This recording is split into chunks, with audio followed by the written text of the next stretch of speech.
Hello everyone, बच्चों कैसे हैं आप लोग। तैयारी बढ़िया चल रही है या नहीं चल रही। आगे चलें, जो हमारा जेई मेन पीवाईक्यू सीरीज है दैट इज उड़ान, इसके अंदर बात करते हैं आज कोऑर्डिनेशन कंपाउंड्स के पार्ट 2 की। तो बच्चों आज का जो हमारा इस सेशन होने वाला है इसके अंदर हम बात करेंगे इन टॉपिक्स के बारे में। दैट इज पहला है हमारे पास effective atomic number EAN and synergic bonding. Second is isomerism. इन टॉपिक से related JEE main previous year के अंदर किस टाइप के क्वेश्चन पूछे गए हैं, किस टाइप के क्वेश्चन बार बार रिपीट हुए हैं और कौन सी चीजें हमें यहाँ पर ध्यान रखनी है, ये आज हम इसकी चर्चा यहाँ पर करने वाले हैं।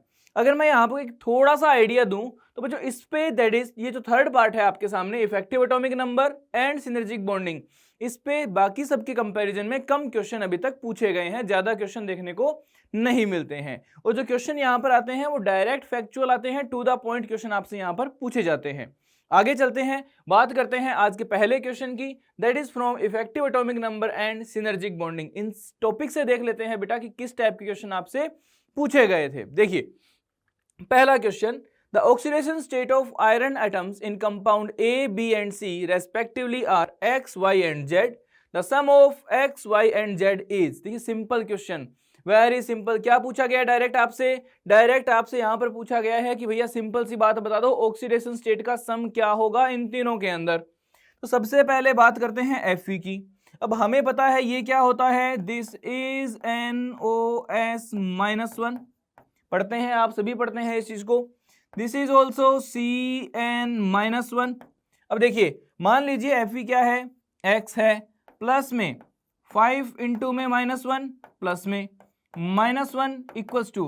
बच्चों अगर यहां से कैटायनिक पार्ट को अगर आप हटाते हैं तो इस पे चार्ज क्या आएगा 4 माइनस, तो किसके इक्वल हो जाएगा -4 के। तो X क्या आ गया भैया, यहाँ पर X आ गया सर +2। चलिए यानी इसका ऑक्सीडेशन स्टेट क्या हो गया +2। नेक्स्ट इसकी बात करते हैं, this is what, this is oxide. अब अगर मैं यहां पर बात करता हूं Fe के लिए तो दिस इज X प्लस में 4 इंटू -2 और पूरे कोऑर्डिनेशन स्फीयर पे चार्ज क्या आएगा -4। अगर कैटायनिक पार्ट को हटा देते हैं तो ये इक्वल टू में क्या आ गया -4। तो X क्या आया, X इज +4। बात समझ में आई, तो ये क्या आ गया +4। अब देखिए this is carbonyl complex, CO क्या होता है, न्यूट्रल होता है, तो सर इस पे ऑक्सीडेशन स्टेट क्या आएगा 0। आंसर क्या आ गया 2 + 4, आंसर आ गया भैया 6। Very simple question. कब पूछा गया था, जेई मेन 2020 में आपसे ये क्वेश्चन पूछा गया था। आगे चलें, नेक्स्ट क्वेश्चन देखते हैं, that is low oxidation state of metals in their complexes are common when ligands. अब देखिए ध्यान से समझना कि जब मेटल जो हैं जो कॉम्प्लेक्सेस का फॉर्मेशन करते हैं उसमें उनका जो लो ऑक्सीडेशन स्टेट है वो किस टाइम पे स्टेबल रहता है।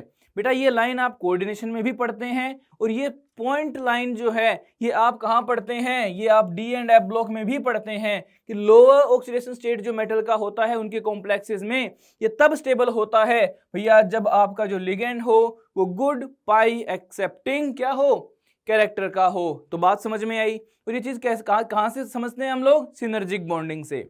आई बात समझ में। तो इसको एज इट इज पॉइंट को ध्यान में रखना है, ये 1-2 बार पूछा जा चुका है। दूसरी बार कब पूछा गया था आइए दिखाता हूं।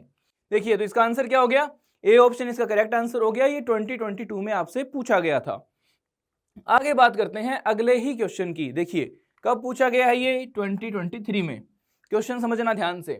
Given below are two statements, one is labelled as assertion and other is labelled as reason. सबसे पहले असर्शन पढ़ते हैं।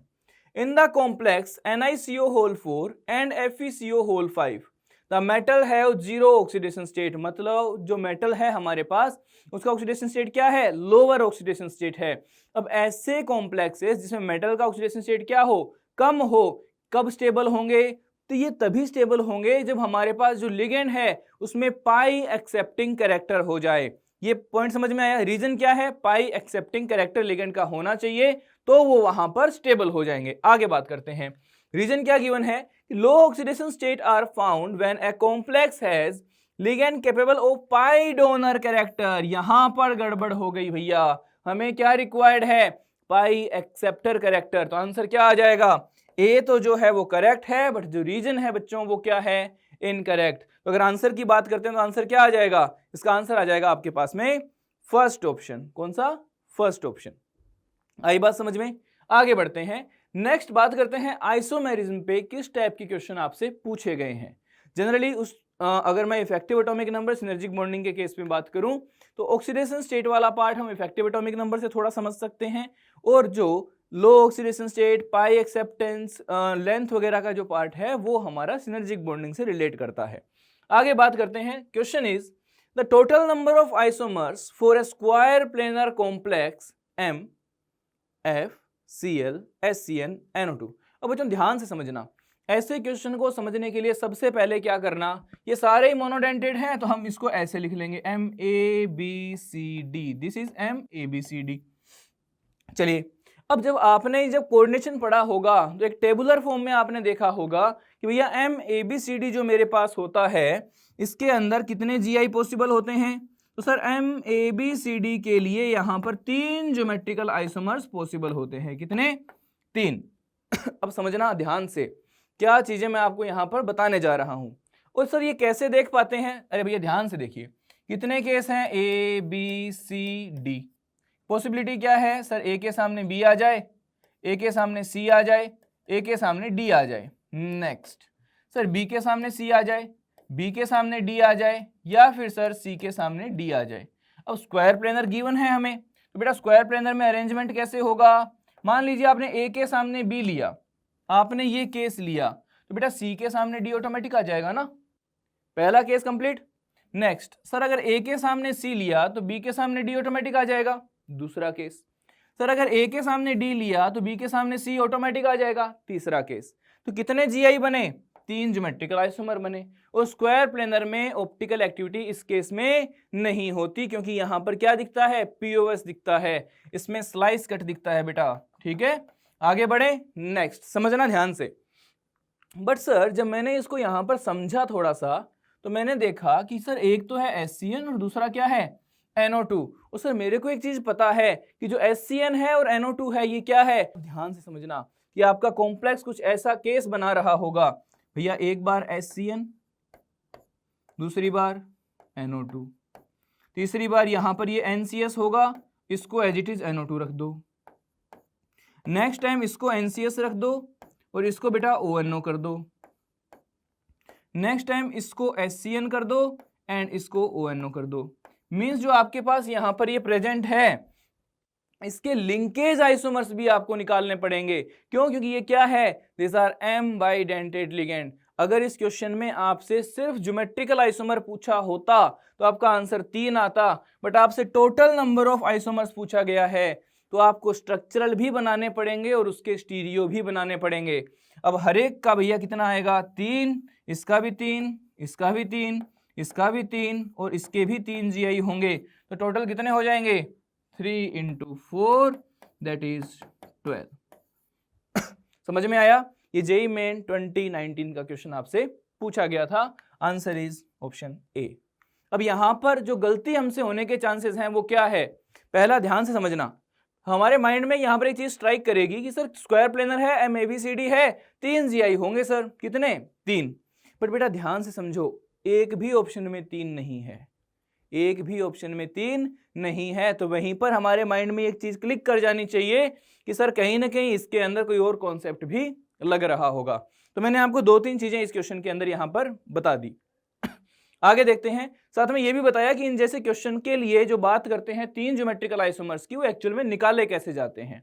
आगे चले ना। नेक्स्ट अगला question, reaction of cobalt 3 chloride, जो भी है आपके सामने जो इसकी रिएक्शन है, and ethylene diamine in a 1:2 mole ratio generates 2 isomeric product.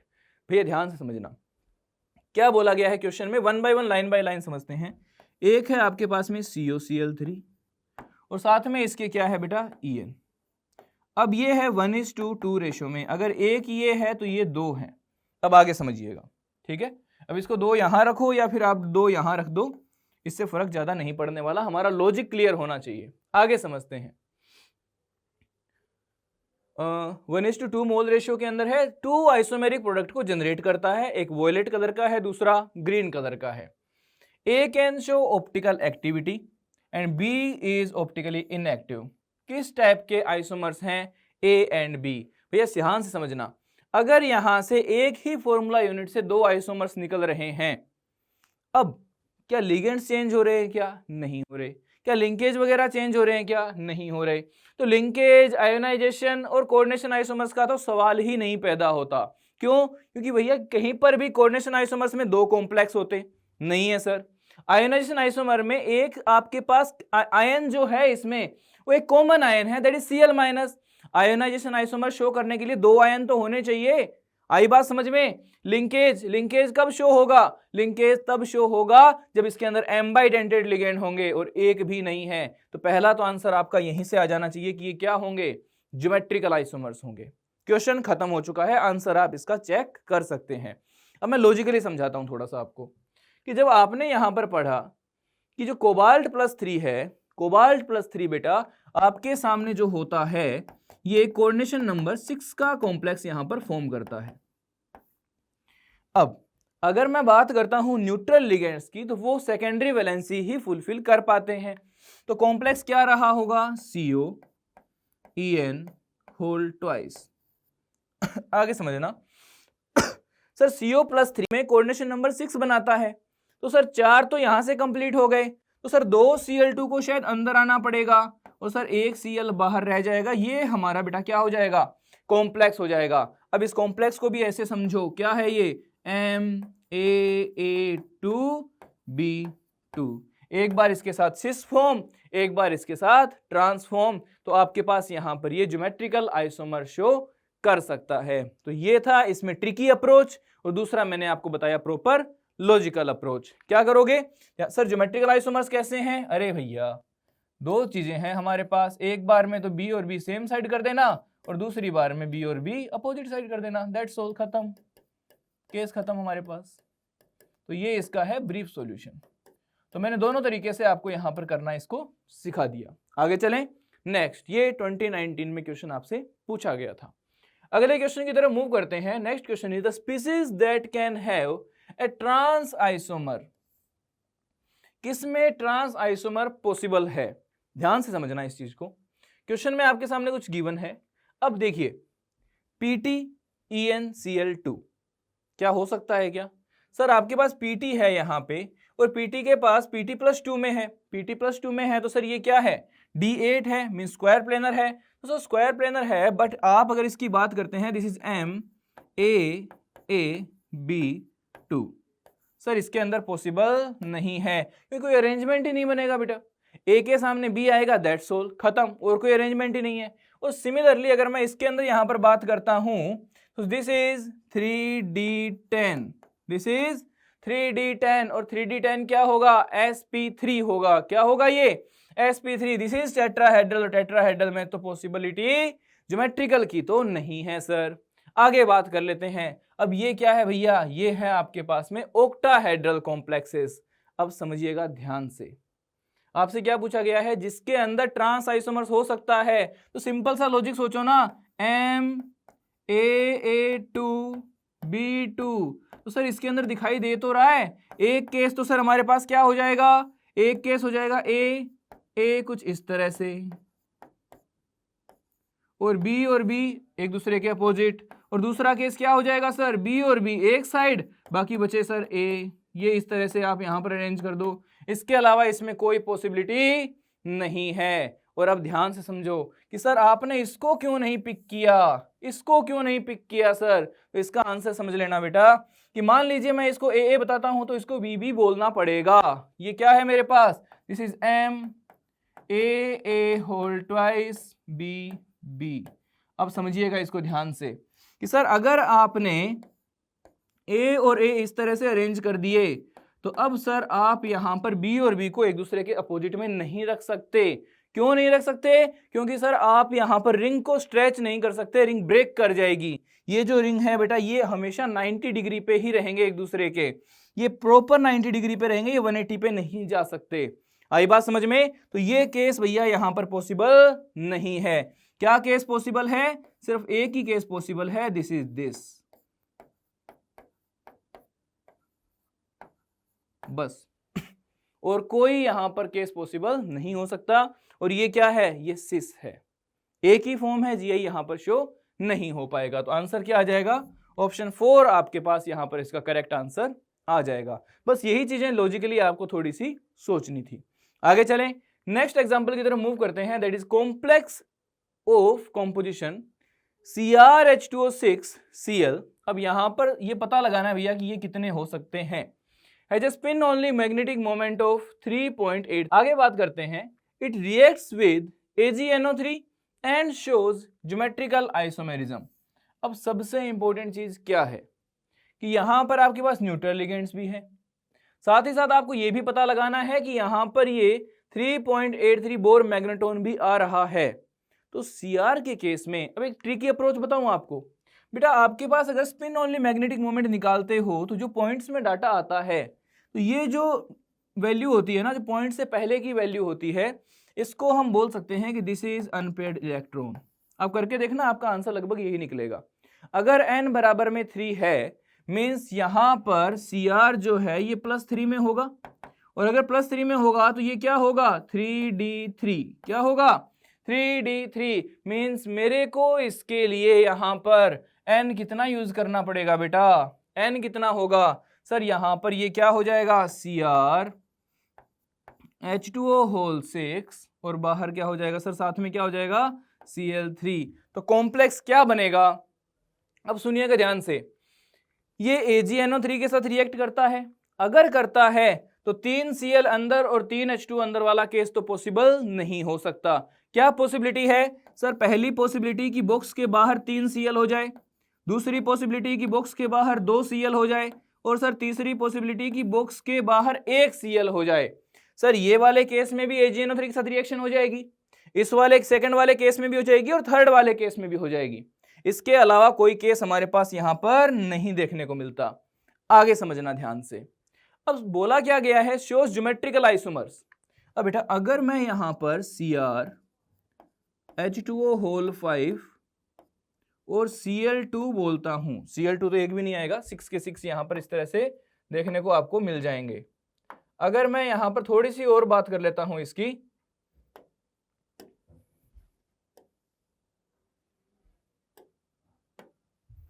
कि यहां पर कुछ इस तरह से दिखेगा आपको, CrH2O6 और बाहर ये, तो Ma6 कोई आइसोमर्स नहीं मिलेगा सर, कोई Gi आपको यहां पर देखने को नहीं मिलेगा। सिमिलरली अगर एक Cl अंदर रखा तो यहां पर बेटा कुछ Ma5B टाइप का कॉम्प्लेक्स मिलेगा, और इसमें भी Gi नहीं होती। थर्ड केस में हमें Ma4B2 टाइप का कॉम्प्लेक्स मिल रहा है, जिसमें Gi हो जाती है। इसका सिस बनता है और ट्रांस बनता है। तो हमारे पास कॉम्प्लेक्स क्या आ गया?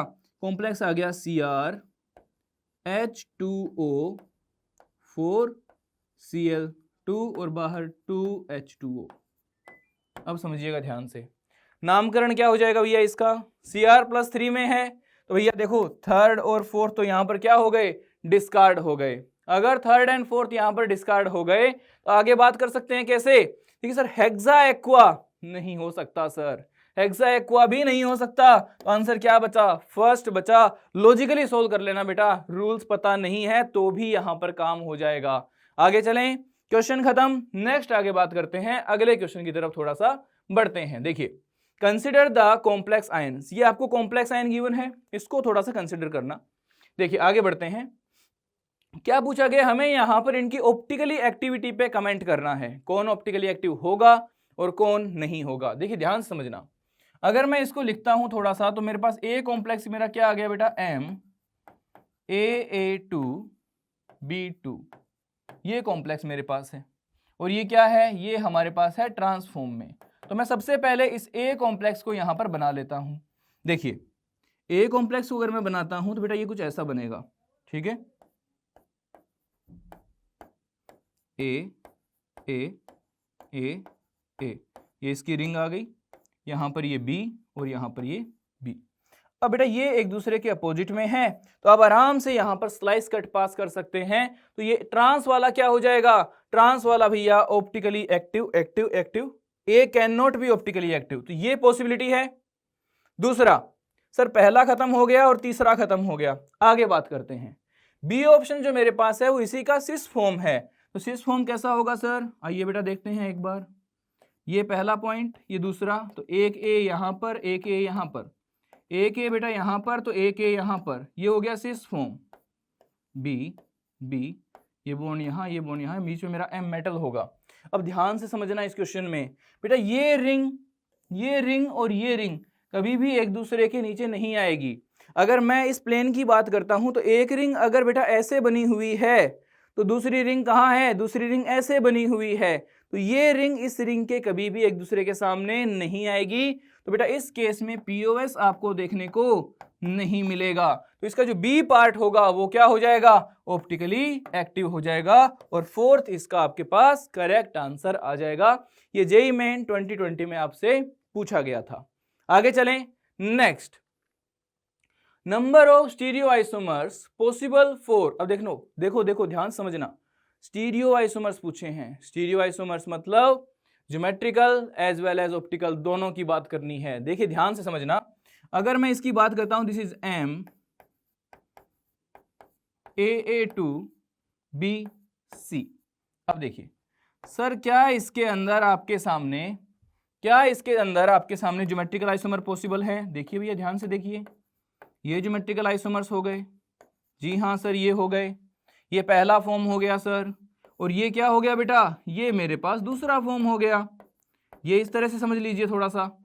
अब आगे समझना बेटा, इसको सेंट्रल मेटल को और इसको एक साथ वर्टिकली कट करो तो ये एक दूसरे के सामने होंगे, मींस इसमें तो सर पीओएस है। और अगर मैं इसकी बात करता हूं तो ये भैया वापस से देखिए, रिंग वाला केस पीओएस नहीं है, तो ये ऑप्टिकली एक्टिव होगा। तो इसकी दो फॉर्म मिलेंगे, तो दो इसका एक इसका, आंसर क्या आ जाएगा, 3 आपके पास यहां पर इसका करेक्ट आंसर आ जाएगा। बोलो इजी क्वेश्चन था या नहीं था? इसी पैटर्न का क्वेश्चन पिछले में पूछा गया था, इसी पैटर्न का क्वेश्चन आपसे वापस पूछ लिया गया। समझ में आई बात? आगे चलें। हम जल्दीबाजी में क्या करते हैं, इसकी ऑप्टिकल एक्टिविटी देखना भूल जाते हैं। तो सबसे इंपॉर्टेंट और मेन चीज क्या है यहाँ पे, मेन इंपॉर्टेंट पॉइंट ही यही है बेटा कि क्वेश्चन ध्यान से पढ़ लेना कि क्या ज्योमेट्रिकल पूछा है, स्टीरियो पूछा है, ओनली ऑप्टिकली एक्टिव पूछा है, या क्या पूछा गया है। एक एक वर्ड से आंसर बदल जाएगा। मैंने इससे पहले भी एक क्वेश्चन में आपको ये चीज समझाई थी।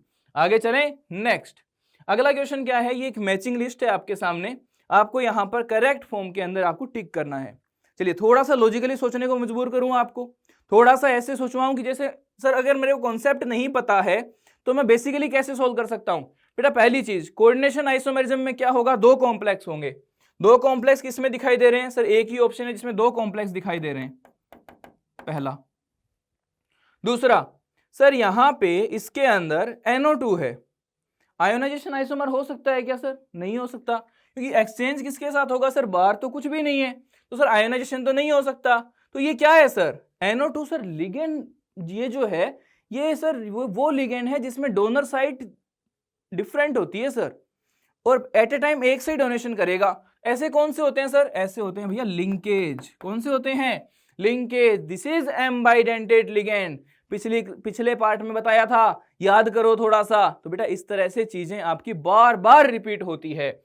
अगला पॉइंट समझिए। अब सर यहां पर Cl तो एक्सचेंज नहीं हो सकता, Cl तो एक्सचेंज नहीं हो सकता, तो सर ये हमारे काम में चला गया। और अब सर ये भी हमारे पास से ऑप्शन में चला गया, सोलवेट या फिर हाइड्रेटेड आइसोमेरिज्म, तो सर यही ऑप्शन बचता है। तो इसका क्या आ जाएगा, सेकंड। तो बेटा इसका क्या आ जाएगा, फोर्थ।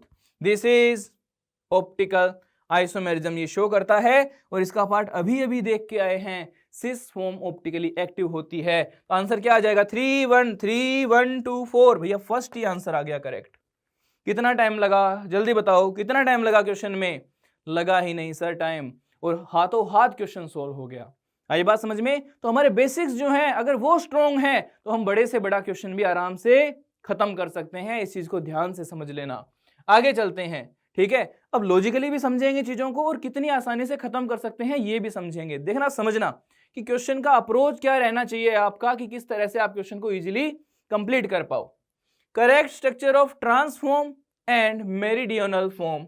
चलिए भैया देखिए, सर मेरे को समझ में नहीं आता सर मेरिडियनल क्या होगा, और सर ट्रांसफॉर्म कैसे बनेगी। देखो बेटा, अगर ये मेरे पास मैं बात करता हूं, दिस इज MA2B2, देखिए ये अगर एक दूसरे के अपोजिट हैं तो ये कौन सी फॉर्म हो जाएगी आपके पास, ट्रांसफॉर्म हो जाएगी। कौन सी फॉर्म? ट्रांसफॉर्म। देखिए एक दूसरे में अपोजिट, सर ये अपोजिट है, ये ट्रांसफॉर्म पॉसिबिलिटी है सर। सर ये सेम साइड है, सर ये डिस्कार्ड कर दीजिए। सर ये अपोजिट साइड है, सर ये सेम साइड है, तो 2 और 3 यहां पर ऑप्शन हमारे डिस्कार्ड हो गए। अब आगे समझते हैं। सर ये मेरिडियनल फॉर्म की बात कर रहा है सर यहाँ पे, दिस इज MA3B3। क्या है ये? MA3B3। अब समझना बेटा इस चीज को, यहाँ पे बहुत ध्यान से समझना कि ये मान लीजिए आपके पास ऑक्टाहेड्रल का पार्ट है, ये ऑक्टाहेड्रल ज्योमेट्री है, ठीक है। सर मैं इसको कैसे प्लेस करूं? बेटा एक सिंपल सी चीज में आपको याद भी दिला देता हूं, और इसकी स्ट्रक्चर आज के बाद आप भूलोगे भी नहीं। अगर ए के सामने ए आ गया तो ये मर जाएगा, या अगर बी के सामने बी आ गया तो ये मर जाएगा। तो कैसे याद करना है सर? अगर भैया ए के सामने ए आ गया, अब ये मर ही बनेगा बेटा, दैट इज मेरिडियनल फॉर्म ही बनेगा, इसके अंदर और कोई ऑप्शन नहीं बचा। अब बचा हुआ आप ए कहीं पर ही लगा दीजिए, this is meridional, this is what? Meridional. और यहां पर ये भी क्या हो जाएगा? एक दूसरे के अपोजिट जैसे ही आएंगे, खत्म। तो ये सर अगर मर फॉर्म है इसकी, तो सर एक और भी तो होता है इसमें, सर इसके अंदर एक और फॉर्म भी तो होती है, दैट इज फेशियल। क्या होता है बेटा? फेशियल। और दूसरा मेरिडियनल। सर फेशियल में क्या होगा? एक दूसरे के सामने नहीं आने चाहिए, सामने आते ही मर जाएंगे, मींस मेरिडियनल फॉर्म आ जाएगा। भैया सामने मत आने दो, सामने मत आने दो बस एक दूसरे के। तो ये क्या आ गया बेटा? This is facial, this is facial. अब मैं यहां पर आपको बता रहा हूं कि अगर आपके पास MA3B3 टाइप का कॉम्प्लेक्स आता है, अगर आगे कहीं पर आएगा तो फिर हम इसकी स्ट्रक्चर अब नहीं बनाएंगे। तो अगर ये आता है, ध्यान समझना, इसमें 2 ज्योमेट्रिकल आइसोमर्स पॉसिबल होते हैं। ऑप्टिकल एक्टिविटी आप चेक कर सकते हो, इसमें आपको देखने को नहीं मिलेगी, दोनों में आपके पास यहां पर सिमेट्री प्रेजेंट होती है। तो आंसर क्या आ गया? मेरिडियनल फॉर्म कौन सी हुई? देखिए भैया ये क्या, कोई भी इनमें से, बेटा NO2 कर लीजिएगा प्लीज इनको, NO2, these are NO2, ठीक है। ये हल्का सा थोड़ा सा टाइपिंग मिस्टेक है इसमें, NO2 है ये सारे के सारे, ठीक है, क्लियर। तो यहाँ पे क्या आएगा? क्या NO2 एक दूसरे के सामने है? नहीं सर, ये तो कुछ ऐसा सा दिख रहा है sir, this is facial form. तो आंसर क्या आ जाएगा बेटा? 4th ऑप्शन आपका यहाँ पर करेक्ट आंसर हो जाएगा। आई बात समझ में? आगे बढ़े, नेक्स्ट अगला क्वेश्चन देखिए, ध्यान समझिएगा। The number of geometrical isomers found in the metal complexes. अरे भैया देखो ध्यान से समझना, कितना आसान क्वेश्चन है आपके सामने। आप बस क्या करो, यहां पर इन क्वेश्चन को इस फॉर्म में लिख लो। पहला क्या है sir? MA2B2। Sir 2 geometrical isomer बनेंगे, सिस एंड ट्रांस। 2 कौन कौन से ऑप्शन में है बेटा? तो सर पहला खत्म हो गया, ऑप्शन डिस्कार्ड करते चलो बेटा, ऑटोमेटिकली आपके पास आंसर आना स्टार्ट हो जाएगा। Next sir NiCO4। बेटा अगर मैं अभी आपको बताऊं कि ये होता है sp3, sp3 इज टेट्राहेड्रल, और टेट्राहेड्रल के अंदर तो ज्योमेट्रिकल आइसोमर होने के चांसेस ही नहीं होते, और अगर नहीं होते तो सर ये भी डिस्कार्ड हो गया और ये भी डिस्कार्ड हो गया। आंसर क्या आया? 3rd ऑप्शन आपका यहां पर करेक्ट आंसर आ गया। आपके माइंड में क्वेश्चन आ रहा होगा कि सर इनका भी बता दीजिए। चलिए भैया ये भी देख लेते हैं। दिस इज MA3B3, एक फेशियल बनेगा और दूसरा मेरिडियनल बनेगा। इसमें भी कितने आएंगे? 2 आएंगे। लास्ट वाला MA2B4, इसमें भी कितने आएंगे बेटा? 2 आएंगे। एक तो ये फॉर्म आएगा आपके पास में, बी यहां पर सिस फॉर्म में, बाकी में क्या रखेंगे हम, सॉरी आप AA रख लीजिए यहां पर, AA सिस फॉर्म में, बाकी में क्या आएगा? सारे के सारे B। और अगर मैं यहां पर बात करता हूं तो A और A क्या आ जाएगा? ट्रांसफॉर्म में, और बाकी पोजीशन पे क्या आ जाएगा? B। खत्म क्वेश्चन आपका। क्लियर? समझ में आया किस तरह से अप्रोच करने हैं क्वेश्चंस को? सबसे पहले कॉमन सेंस लगाना है हमें, सबसे पहले हमारा बेसिक लॉजिक लगना चाहिए कि क्वेश्चन के ऑप्शन क्या डिस्कार्ड हो रहे हैं या नहीं हो रहे।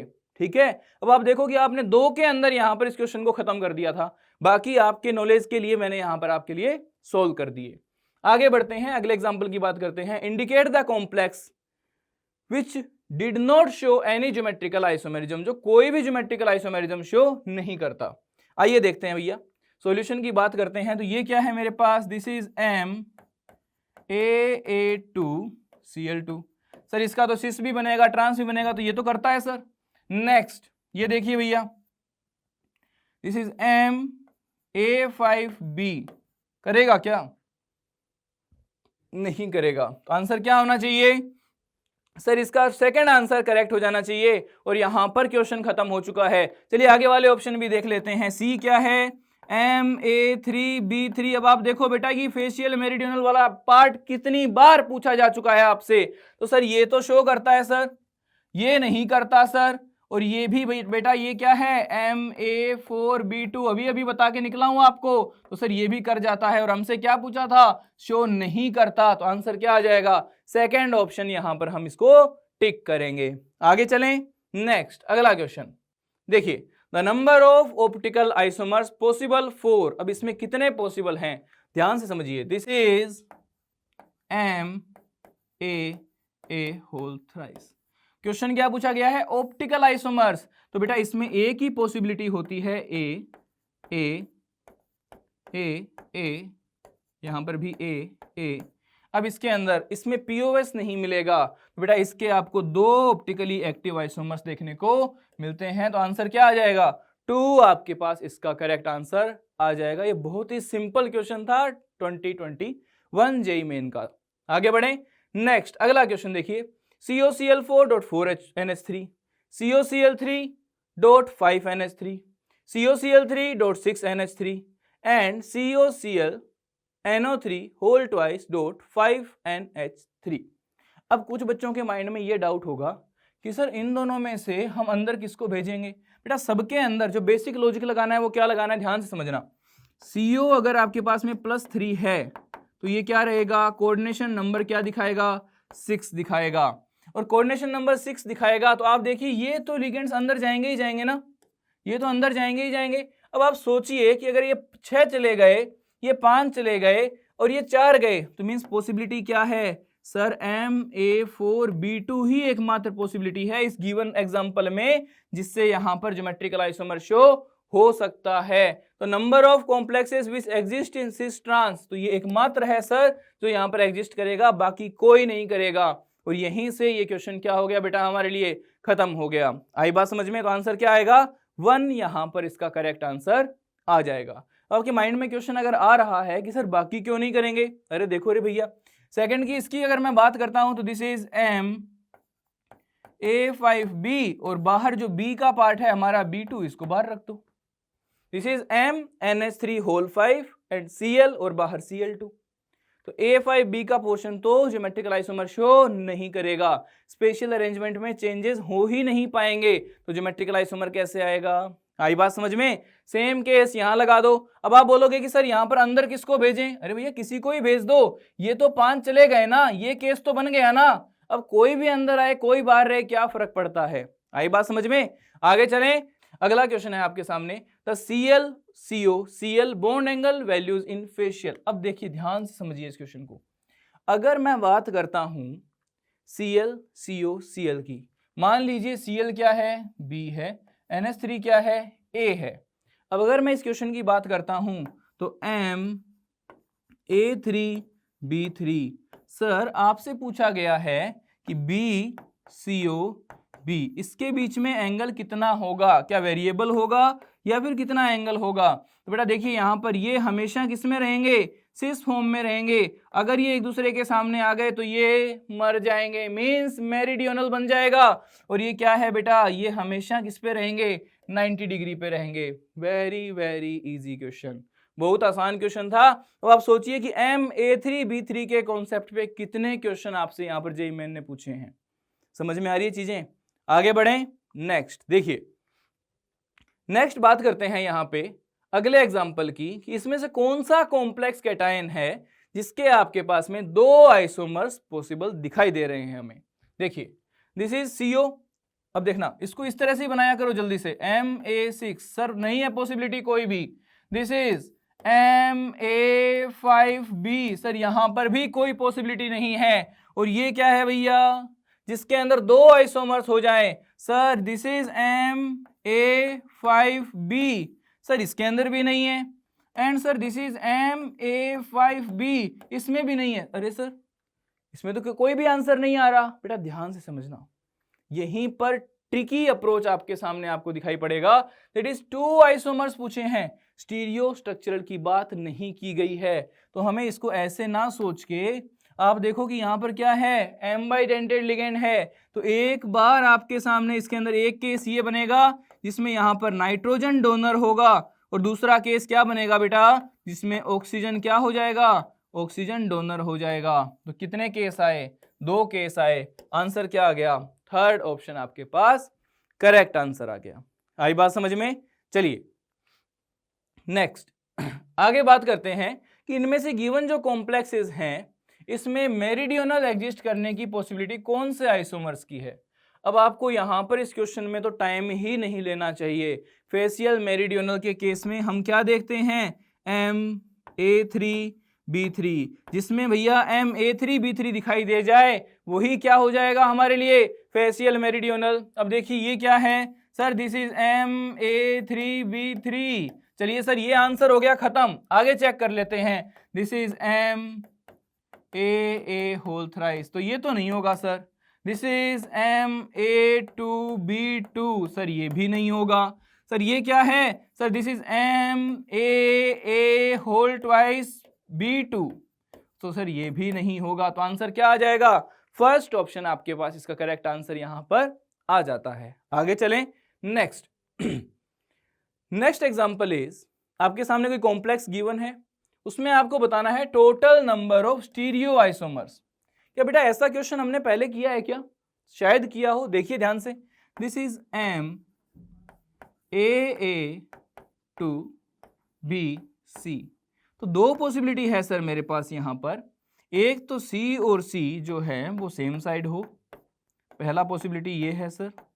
और दूसरा पॉसिबिलिटी क्या है सर, दूसरा ये है कि B एंड C क्या हो बेटा, अपोजिट डायरेक्शन में हो। बेटा सेम क्वेश्चन आपका क्या हुआ था, रिपीट हुआ है ये क्वेश्चन। PYQ में देखना ऐसा क्वेश्चन मिलेगा आपको। और यहाँ पर क्या है सर, ये ऑप्टिकली एक्टिव है, इसमें आपको POS नहीं मिलेगी। मैंने बताया था कि ये रिंग एक दूसरे के सामने कभी नहीं आ पाएंगे, और सर इसमें तो आपको POS देखने को मिल जाएगा अगर आप इसको इसको और इसको कट कर देते हैं। तो आंसर क्या आएगा सर, 2 तो इसके और 1 इसका, आंसर क्या आ जाएगा 3। सेकेंड ऑप्शन जो है बेटा इसका करेक्ट आंसर हो जाएगा। बात समझ में आई।